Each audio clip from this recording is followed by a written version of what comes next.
PAAWIUGA has just announced in a Twitter post that they will be buffing older characters in the recent future. Holy crud, it is finally here. And hello internet. Today we'll be going through my personal ranking of 5 characters that desperately need a buff. This will do a lot of mains justice, and we can finally see some older characters shine again. Without further ado, let us start. Coming in at 5th place, we have 50% of all 4 stars. Yep, I kinda just threw every 4 star together in one rank, but it's mainly because they do kinda share the same issues. You see, there are a bunch of 4 stars like Ice March 7, Arlen, Sampo, and Hook, just to name a few, that simply don't do enough things to be considered a helpful 4 star, but the enemies in this meta have 2 million HP. While I understand it makes no sense for, say, Arlen to just match a 5-star DPS like Blade, it also does not help when he does less damage while needing to constantly be at low HP. A lot of these 4 stars share the same issue of just doing too little. I think it's very much fair for any of them to get a buff, though I doubt Hoyo would just buff half of the Starro cast just like that though. Point out a few that desperately needs them though. It's definitely Arlen and Hook, which have all been consistently at the bottom of pick rates all throughout every game mode. However, I think they're one buff away from being quite reliable while not being broken enough to replace any 5 stars. I'll be suggesting what buffs to give for the rest of the list, but for 4 stars, truth be told, I have no idea. I don't want them to have an irrelevant buff, but I also don't want them to be too broken that you don't have to pull for anything else. So let me know how you would buff some of the underused 4 stars we have. Moving on, in 4th place, we have Yanqing. I won't even spend too much time on this guy because you already know he's very much not great. A few main reasons being how he must be playing with a shielder. The reason being, if he does not have a shield and he takes any form of damage, this could be just 1 damage or 2, he loses his Soul Steel Sync buff and loses out on a lot of damage. What's worse is that these days, bosses have 2 million HP and can do a lot more damage than what any shielder can protect you from. More or less, you're going to take some damage, especially when a lot of them have AoE damage as well. That makes him very inconsistent damage dealer in Yanqing. Not to mention, even with Soul Steel, it is still dependent on RNG that if he procs the follow-up attack. With all those reasons, I definitely think he needs a buff, and the simplest one that I would think won't break the game is that Yanqing's Soul Steel Sync should say only disappear if his HP drops below a certain point, rather than disappearing the moment he takes any damage. That will reward players for planning heals and shields well, and not just have Yanqing be disabled the moment one Windshear debuff hits Yanqing for 20 damage. Furthermore, perhaps he does just need a bit more damage overall as well, but then again, he's a standard 5-star, so we wouldn't want him to outperform the limited ones. Let me know what you think though. Continuing on, we have the 3rd place with the Trailblazer. Now, before you lose your mind, I'm mainly talking about the Preservation and Destruction Path Trailblazer,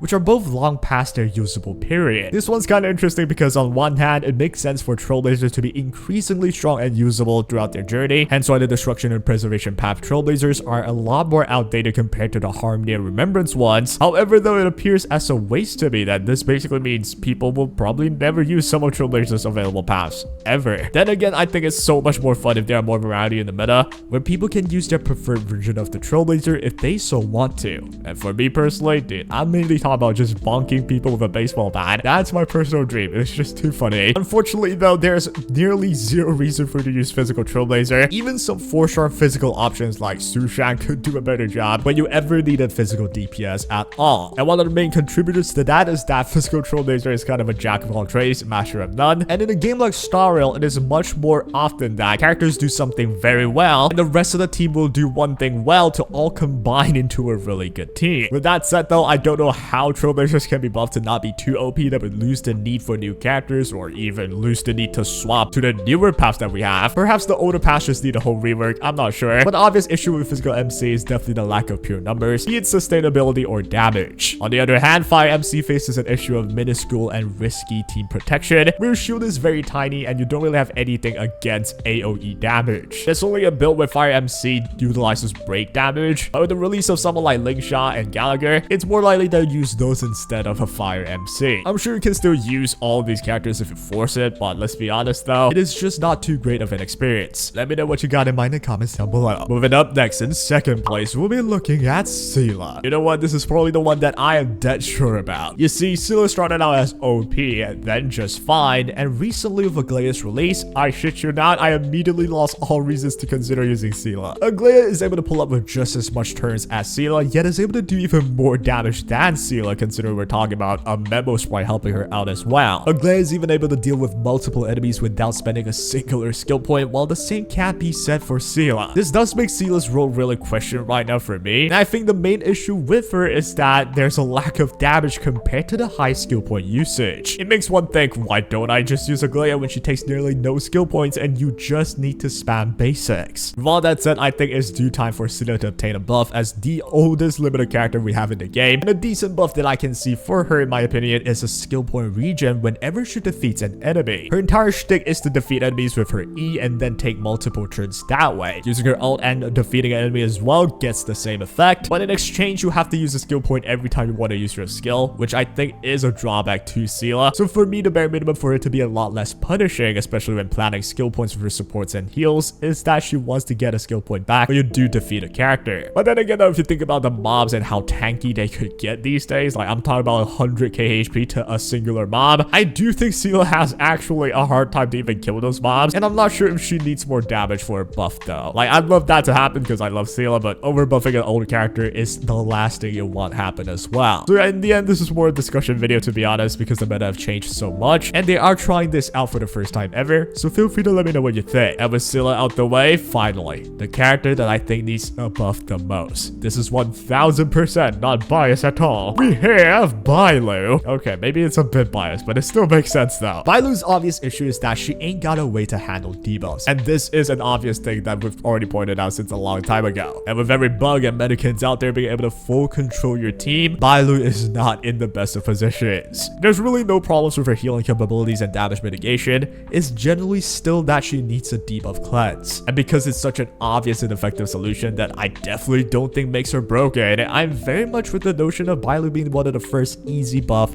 from Hoyoverse. Simply make her ult cleanse 1 debuff and boom, done. It does not make her broken. It makes her better than the 4-star healers with how much mitigation she has. She isn't better than the infinite cleanse of Ho-Ho, and life just becomes so much more joyful when you pull and lose a 50-50 to Bailu. Like, if you think about it, every time you pull a Bailu, if you are a meta player, you would just think, wow, I cannot use this thing. I would much rather just build a Gallagher that can cleanse and stuff, right? And yep, I ain't gonna lie, this is a 1 health I'm okay with dying on. I think Bailu needs a cleanse, and it's just perfect for her buff to be announced soon with this announcement. And hey, at least if that happens, everyone will have 1 extra healer that they can consider, because we definitely pulled multiple copies of her after losing 50-50. And all that are my personal favorites for the buffing list that hopefully they'll release soon, and that will be all for today. Do let me know what you think, and of course, all of it is just an opinion. Feel free to disagree, but I hope you keep it civil. We'll see if they're gonna announce the buffs with the coming special program or not, and yup, do follow the channel as we will cover them all. And with that, hope you guys enjoy.